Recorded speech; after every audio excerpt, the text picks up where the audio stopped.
O que o jogo do Bahia e do Palmeiras tem em comum, além do Santos ter saído na frente do placar e tomado empate? O que tem em comum é que as alterações feitas pelo nosso treinador cai muito o time cai muito de rendimento. Mas eu não tô colocando isso como responsabilidade do treinador. Eu tô colocando isso como responsabilidade de quem contratou aqueles que hoje são os jogadores que você tem à disposição no banco de reservas. E nessa janela do meio do ano, o Santos vai precisar ser preciso. O Santos precisa ser cirúrgico nessa janela de transferência no meio do ano. Porque a gente ainda vai poder estar vivo na Sul-Americana ou na Copa do Brasil. Um dos dois a gente pode estar vivo, ou pode também estar eliminado dos dois. Mas a gente também vai jogar o Campeonato Brasileiro e não dá pra jogar o Brasileirão inteiro com essas peças que a gente tem. Eu falo isso de Zé Rafael, eu falo isso de Moisés, eu falo isso de Luan Pérez, que eu acho que já deu, eu falo isso de Mike, eu falo isso de talvez até de um Ilharão. Fazer uma reformulação, né? Assumir que errou e mexer nas alterações, mexer nas contratações, mexer neste elenco. Porque o elenco é fraco, o elenco é frágil. O Santos faz um bom jogo contra o Bahia, quando precisa mudar, o time cai. O Santos faz um bom jogo contra o Palmeiras, quando precisa mudar, o time cai. Aí a gente tá ontem falando do Barreal, que o Barreal jogou mal, que o Barreal não fez o lance do gol, que o Barreal entrega pros caras, na bola lá do gol do Palmeiras. Mas você tira o Barreal e entra o Moisés, mano.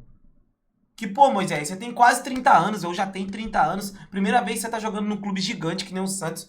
Parece que você tá jogando uma pelada de fim de semana, pô. É uma sacanagem com a cara do torcedor, tá ligado? Aí entra o Zé Rafael, que, pelo amor de Deus, mano. Eu não sei se eu falei isso no vídeo de ontem, ou foi na live de ontem aqui do YouTube, mas eu vou falar pra vocês aqui, velho. Olha pro banco do Santos, os jogadores que entraram ontem. Você acha que esses jogadores têm algum sonho a realizar na vida deles ainda? Rony, Zé Rafael, Willian Arão, Moisés. Você acha que um desses quatro, ou esses quatro, tem algum sonho de realizar na carreira dele ainda? Você acha que eles têm fome de alguma coisa ainda? Na moral, vocês acham que eles têm fome de alguma coisa? O Rony ganha 1,5 milhão, o Willian Arão ganha próximo de 1 milhão, o Zé Rafael ganha próximo de 1 milhão, e o Moisés deve ganhar uns 600, 700 mil. 500 mil, sei lá. A gente tem vários exemplos bons, pô. O Gustavo Henrique entrou, deu conta. O Ananias entrou, jogou bem. Tem alguns exemplos bons. Bora colocar a base pra jogar enquanto não vem a janela do meio do ano. Já deixa esses jogadores numa geladeira, velho. Tá ligado? E eu vou aqui hoje fazer um resumo de contratações que o Santos tem que fazer pro meio do ano. E aí você comenta o que você acha. Na minha opinião, tem que ter um lateral esquerdo titular. Tá? Um lateral esquerdo titular. Algumas características de atinja a linha de fundo, que pisa na linha de fundo. Ou seja, não precisa ser tão técnico, não precisa ser um craque da posição. Mas um jogador de velocidade e principalmente de apoio. Um exemplo, assim, claro, Ayrton Lucas do Flamengo, que tá vivendo uma fase ruim. Não tô falando que tem que contratar ele. Tô dando um exemplo de característica. Beleza? Exemplo de características. Então você ter um Ayrton Lucas, um cara com a mesma capacidade do Ayrton Lucas na lateral, já é legal. Um ponta esquerda driblador. Um ponta esquerda com as características do Carboneiro do Inter, do Andrés Gomes do Vasco. Um ponta esquerda que pega a bola e vai pra cima. Que pega a bola e vai dentro da marcação. Que o Neymar ou o Roleze pegou a bola, ele ataca o espaço. Esse ponta esquerda podendo também ser um atacante. Quando você não jogar com pontas. Você podendo ser um atacante. O Carboneiro faz isso no Inter, ele joga de atacante. Também, atacante pelo lado esquerdo. Não ponta esquerda, atacante pelo lado esquerdo, com uma dupla de ataque. Pode ser esse atacante também. Ou se você não contratar um ponta esquerda, que contrate um ponta direita. E aí tem um nome que eu gosto muito, que é o Elinho. Ele tá no México. Acho que ele tá no Toluca do México. Que é um baita jogador. Então aí você tem um lateral esquerdo, que pisa na linha de fundo. Um ponta esquerda ou direita, que é driblador. Um zagueiro titular. Se você não dá chance para mim, um zagueiro titular. Você nem precisa tanto o zagueiro titular. Acho que o lateral e o pontas são mais urgentes. E o que eu contrataria também era mais um meio-campista que tenha boa capacidade de fazer gols. Um meio-campista que faz gols. Um meio-campista que pise na área. Porque como a gente está jogando com esse losango pode ser Oliva ou Gustavinho, bom tempo e este meio-campista. Características parecidas com o do Danilo do Botafogo, por exemplo. Característica, não tô falando pra ser o Danilo, tá? Entendam bem.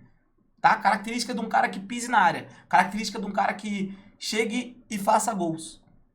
né, que era pra ser o Loyola esse cara, era pra gente ter esse cara no nosso elenco, né? Então a gente teria 2 camisa 5, que seria o Gustavinho e o Oliva, o Bom Tempo pra jogar de 8 pelo lado direito e mais um 8 pelo lado esquerdo. E aí o Roleiser sendo esse cara de camisa 10.